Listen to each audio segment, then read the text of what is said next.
Ideal situation is that we understand it's both.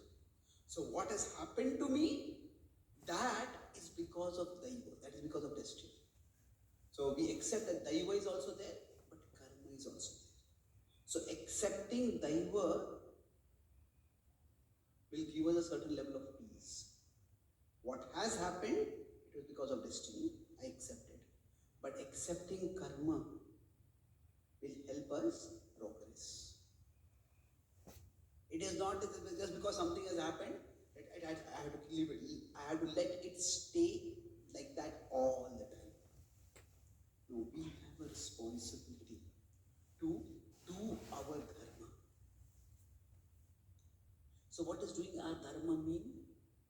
It means that we use our God-given intelligence to decide how best we can face the situation. So I'll make two more points about dharma before we move ahead. That quite often the idea of tolerance is there in philosophical circles. Tolerate, yeah, it's an effect of your past karma, tolerate it. Now, tolerance is no doubt important. If you consider 2.14, Krishna says, tolerate. Tams titikshasva bharata. But it's important what to tolerate. Is Krishna telling Arjuna, oh, tolerate the Kauravas' atrocities? They dishonored your wife, they stole your kingdom. It's all your past karma, tolerate it. Is that what Krishna is telling Arjuna? No. What he is telling is, tolerate the pain of fighting Bhishma and Drona. I know you don't want to do it, but this is what you need to do as a Kshatriya. So, before we decide to tolerate, we need to know what to tolerate. Because see, just as we are imperfect, whichever larger whole we are a part of, can we say that we always do our part perfectly in the larger whole? No, we can't. And similarly, whichever larger whole we are a part of, that larger whole also has problems. And that larger whole also, so we'll all have to tolerate something. Like say you came from India to America, or in Canada here now. Now, yes, maybe there's more financial prosperity, maybe there's more physical comfort, but then maybe there's what nowadays sociologists call as, or psychologists call as social capital. Maybe we don't have an extended family with us. We don't have a larger like-minded community. That's why if you come to temples like these, then you get a sense of belonging to a larger community. Right? So maybe in India, we have to tolerate the traffic, we have to tolerate the logistical limitations. And here, we have to tolerate a bit of loneliness, we might tolerate a little bit of social distance. That term came in the pandemic. But even before that, there is a certain level of social distance that is there. When I came to America for the first time, I realized that how are you, it's not a question, it's a greeting. It's like people ask how are you, they don't expect you to tell how are you. Okay, how are you? So, how are you, and they move on also. So, it is, people are polite, but it's not that our relationships are very close and personal. It's not a criticism, it's just an observation. My point is, whichever larger whole we belong to, there is some things we'll all have to tolerate. But the important thing is what to tolerate. So, that's where, before Krishna talks about tolerance, he gives intelligence. Intelligence in that context is what? Arjuna, you are the soul, you are not the body. He knows Sminyatha Dehe. He talks about it. So intelligence broadly means that we need to understand what are the big things in our life and what are the small things in our life. So this is intelligence. And once we have intelligence, then we have tolerance. So what is tolerance? Tolerance is to keep big things big. Keep big things big. And keep small things small. So in one sense, tolerance enables us to do our dharma. So I was in Australia, and I go once a year. I go there. So there's at one particular place, there's one young man who is quite analytical, intellectual. So after my talks, we have nice discussions, and he gives me some candid feedback of which points he found understandable, which he found not persuasive, whatever. So once he came for my talk, but he came a little late, so he was sitting way behind. Then my talk at that time was on tolerance. So after my talk, he came to meet me and said, "So how did you find the talk today?" He said, "Normally your talks are quite intellectually stimulating, but today I had an opportunity to practically apply your talk also." I was thinking, so my talk was on tolerance. So do you mean you had to tolerate my talk? No, he saw my expression and he said, no, actually what happened, I came late, I was sitting behind, and when I was sitting behind, there's a person sitting next to me was constantly busy on the phone. The phone was sometimes beeping, and the phone was sometimes ringing, and this person was talking on the phone. Initially, I got very annoyed, and I wanted to speak something strongly to that person, but then I thought the class was on tolerance, so let me tolerate. But because I tolerated, I couldn't hear any of the class. So I told him, with all due respect, normally if anyone starts a sentence with all due respect, what is going to follow is not going to be very respectful. So I told him, with all due respect, that is not tolerance, that is impotence. That is impotence. Why?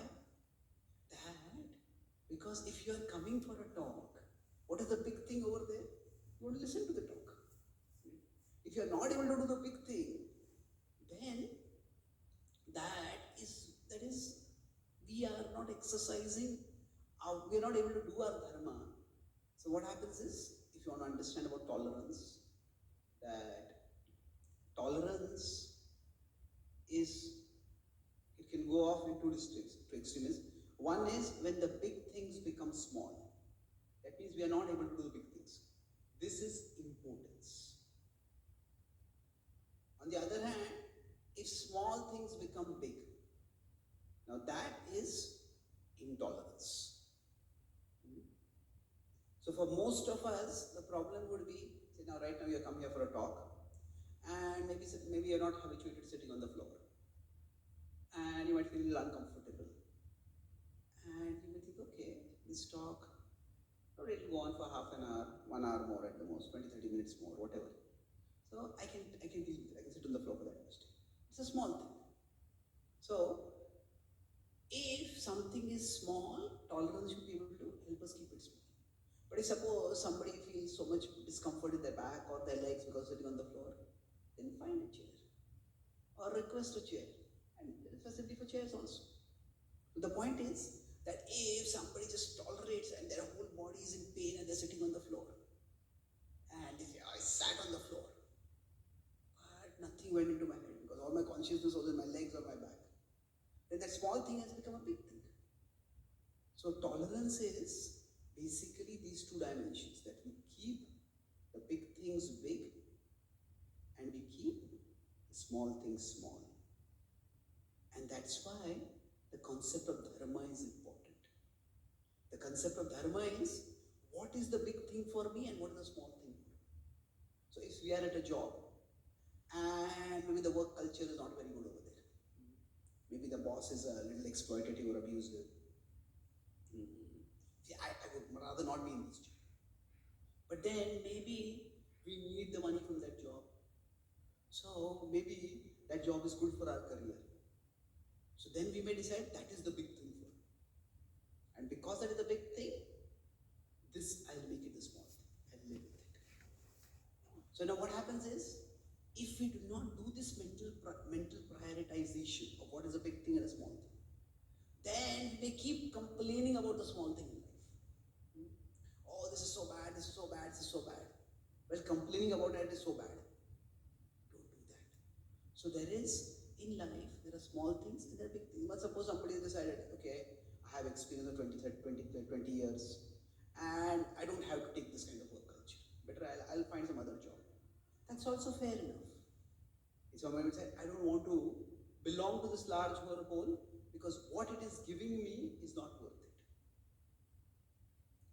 general, we need to recognize that dharma can take many different forms. Dharma means that we want the right way to belong. But sometimes, what is that right way? For two different people, it might be different. So, with this context in mind, that we all belong to some larger wholes. So, dharma is commit to doing our dharma.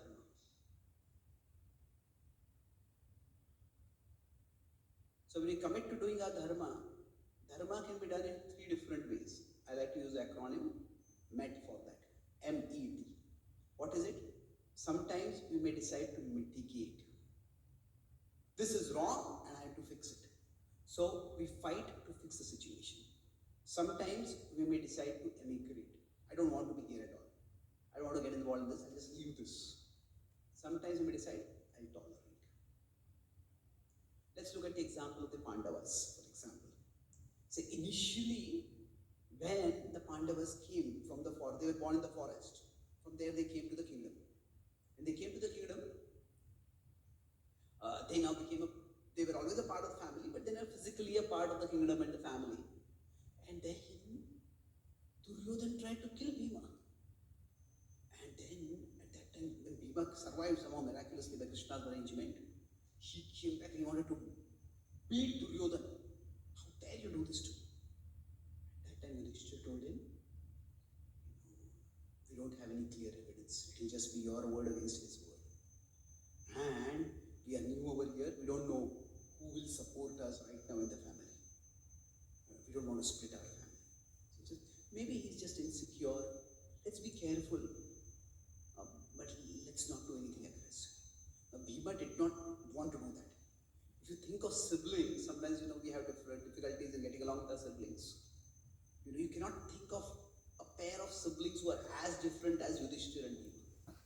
If you say Yudhishthira and Bhima, Yudhishthira was like both of them are Kshatriyas, but Yudhishthira was more like a Brahman Kshatriya. What does that mean? That he was more interested in philosophy. He went backwards to try to avoid war. Now Bhima was like a Kshatriya. You can say he was a Kshatriya squared. Itching for a fight. Now who is right at that particular time? Was Yudhishthira right in that particular situation? Well, time would prove that Duryodhan continued his own things. But then next time they did a bigger conspiracy. They tried to burn all of them alive. Then they decided that okay, this must be a bigger conspiracy. We don't know who all is a part of it. So they decided to emigrate. They said emigrate. Let's leave it. Now, in fact, they adopted the policy of emigrate repeatedly. Even after they married Draupadi and came back, Duryodhan pressured his father, and they were given a wilderness, half of the kingdom, but a wasteland like that, a forested part. Khandava is there, half. But they accepted that. Let's not fight. So they emigrated. Even when they were through a fraudulent gambling match, they were exiled, they accepted. But after the 13 years of exile, when Krishna came as the peace messenger, and they rejected Krishna's peace proposal and they tried to arrest Krishna, then the Pandavas decided enough is enough. That they said the same place where Draupadi had been dishonored, the same place now Krishna was dishonored. This Duryodhana is never going to learn. So this is where we have to fix the system itself. So now they fought the war, and that was also Dharma Yuddha. So if we consider in terms of our metaphor, so what happens is tolerate means that we are doing our part, but the whole is not giving us good enough. I will not tolerate. Emigrate means that okay, I just leave this and I'll go to some other larger whole where what I give is properly rewarded. That's emigrate. Now mitigate is where, while we are here, in one sense, we go over here so that what is returned over here is also proper. We fix the system. So now, which of these is the right thing? So the focus should be on how can I do my part right now. And dharma is real. Dharma is not a simple thing. But the important point is that we need to accept that each of these will have its consequences. Now tolerating is not suffocating. To tolerate is not to suffocate. To emigrate is not to run away. And to mitigate is not to retaliate. What does it mean? Suffocate means, sometimes somebody tolerates something, but they're constantly complaining. They're filled with bitterness. If you're going to be filled with so much bitterness, then don't just do something about it. Tolerate means you should feel that there is a greater gain over here, and that the big thing is good for me, and I need to focus on the big thing. And that's what will help me to keep this thing small. So similarly, emigrate is not run away. It's not that we are in terror. Oh, that is so terrible. No, I could deal with this, but I don't want to get involved in this. I just want to go to some other place. That's emigrate. And mitigate is we want to fix the problem. It is not that we want to get even with someone. When the Pandavas fought a war, that was not so much for revenge, it was for justice. And that's why the Pandavas, after Duryodhana and his brothers were killed, they did not retaliate against Dhritarashtra. Because Dhritarashtra was not a threat to them. The system was more or less fixed. So in psychology, these terms are called as, these are unhealthy responses: fight, flight, freeze. So these are not healthy.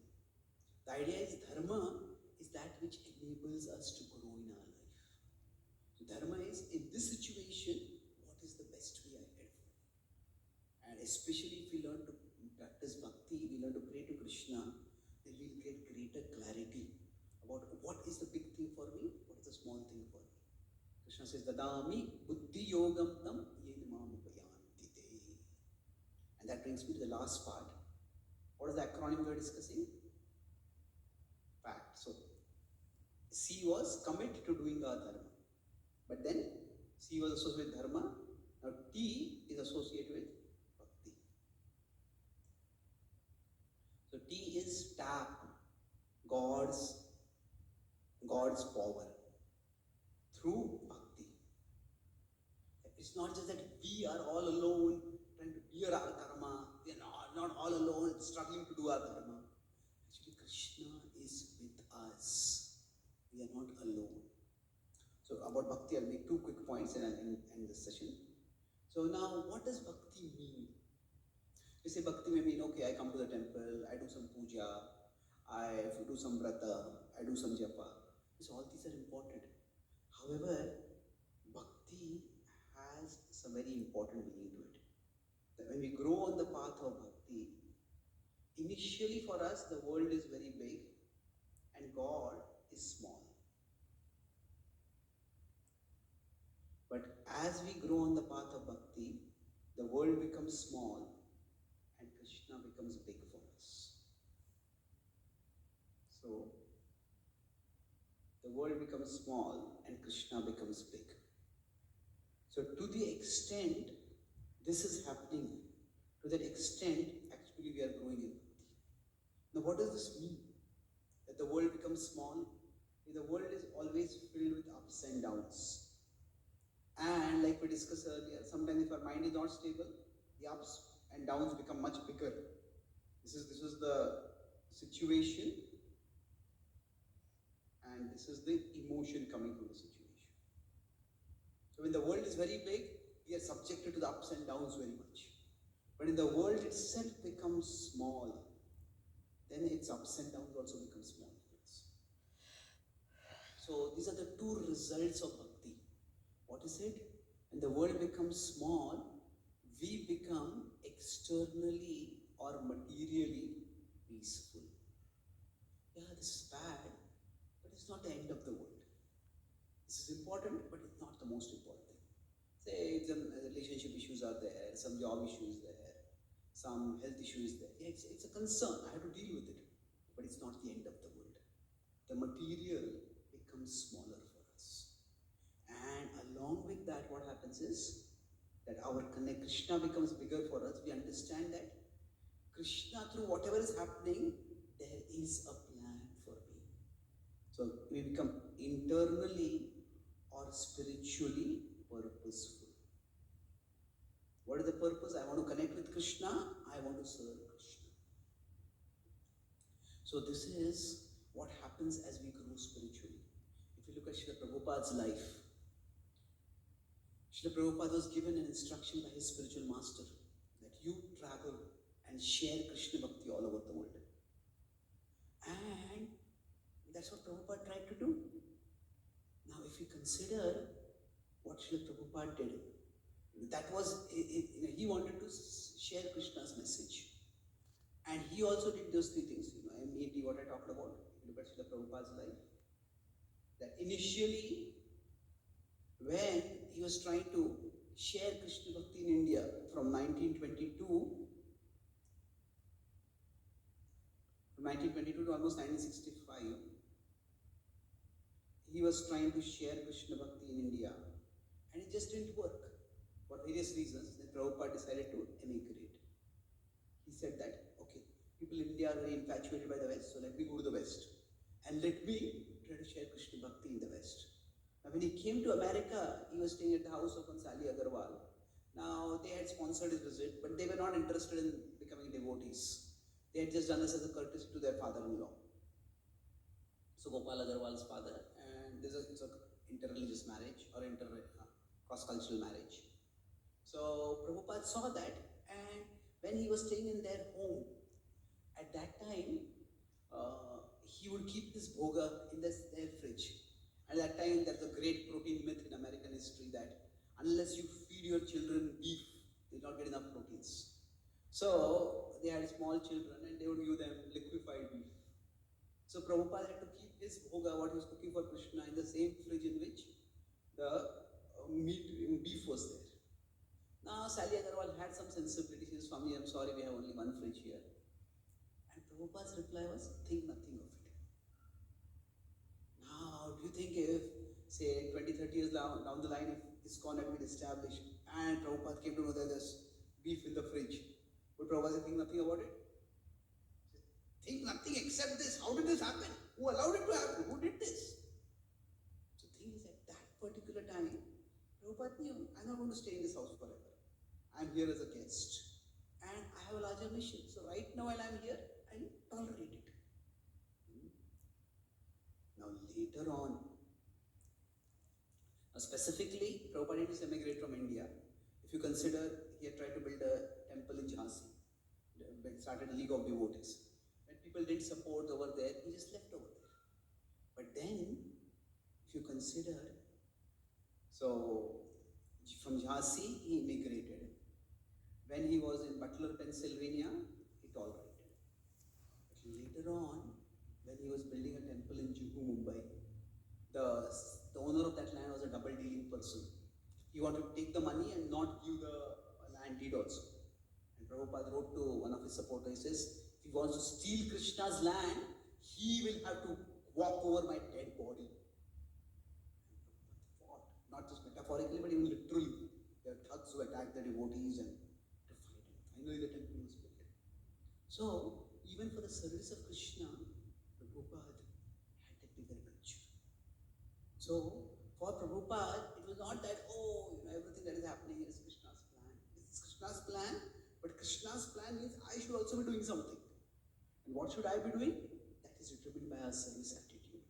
So, when we chant Hare Krishna, it's not just a ritual that we have to meet a certain number of quota. The mood Prabhupada says, please engage me in your service.